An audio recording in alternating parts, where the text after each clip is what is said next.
here with Tom Larkin from Shihad, the mighty Shihad from New Zealand, grabbing some time in Melbourne to talk about Rhythm and Vines 2010. Thanks very much for your time. No problem. Big year this year, new album. What album number are we looking at now? Number 8. Number 8. Gone number 1 on the charts again. Yeah. How's the year been? How's the response been? It's been really busy, but the response has been awesome because I mean we did this album's the first one we've done by ourselves, like from start to finish. And we had a guy mix a couple of tracks and so on, but that took some heat off. But we took the whole project on ourselves, so that meant that when the deadlines were being pressed and everything like that, it was like so all hands to the pump. It was crazy. So kind of getting the album done was almost like, oh, thank God. And then you listen back now and it's like way enjoyable.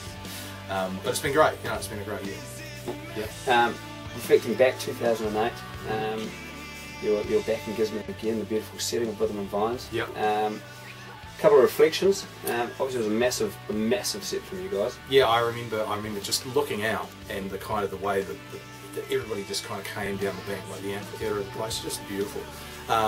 You know, I remember being really well looked after, and I just remember just enjoying the kind of, you know, the weather was fantastic, and the scenery was fantastic, all of that.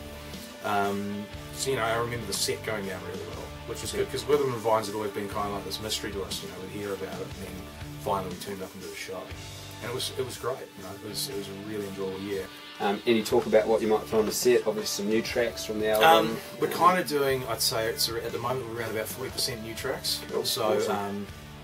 yeah, there's about 40% of what we're doing is off the new album, and kind of rounded out with kind of some of the old, the usual suspects. But I think the big thing about the Rhythm and Vines appearance is that in this one we're doing kind of like the set that we're touring Australia with, and kind of the modern kind of album set, so that's going to be different from what we're doing later on in the year. Yeah. So it should be good.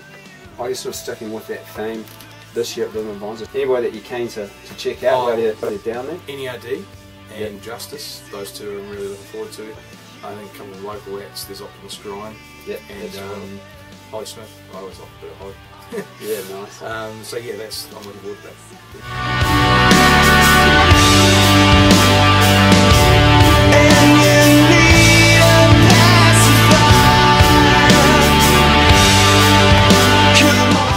Festival scene in New Zealand.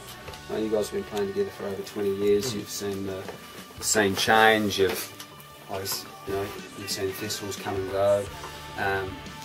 What sort of, what's your thoughts on that? Rhythm and Vines obviously now is, it's really big. I think the real big thing in festival land is it's shifted gears from being high risk and cowboy orientated and often dangerous actually on the night. Whether it's a staging issue, safety issues around staging, safety issues around power, safety issues for the crowd, inadequate security or inadequate kind of facilities for the crowd. So all that stuff's changed and it's been huge. And a lot of the festivals now, if they don't present those kind of standards, they're gone. And that's the biggest difference over the 20 years. Is you kind of it's changed. Yeah, absolutely. I think it gives festival guys a lot more confidence. Yeah, going to knowing that there's going to be a quality product. Well, that's and everything's going to be delivered. Well, that's part of the cycle is that they know that back in the day they'd spend their money on a festival ticket and it'd be a fucking misery. And then these days, they're going to spend their money on a festival ticket, and you've got kind of places that they trust and environments that they trust, even if they're not going for necessarily a lineup that they would pull the trigger on just because of the acts, but they know that the actual environment will allow them to have a good time. And I think you're starting to see that in the premier festivals. That's the element that they kick in, that they give people, the punters, such a good all-round experience that they come back regardless. I think, and it absolutely reflected with what the guys have done at R&B, going from a one-day, event with a couple of hundred guys to what are we looking at this year, 20,000 people. Exactly. 3 days, still a lineup. So exactly. Well, you don't get that without trust, and that's the thing, and that was not there. You'd have fly-by-night festivals. They'd be on for 1 year, everyone would get fucked over, and that's changed, and I'm so grateful for it. Yeah, fantastic. I guess finally, a lot of people, well, who knows how many were there in 2008 and got to witness that epic set. Yeah.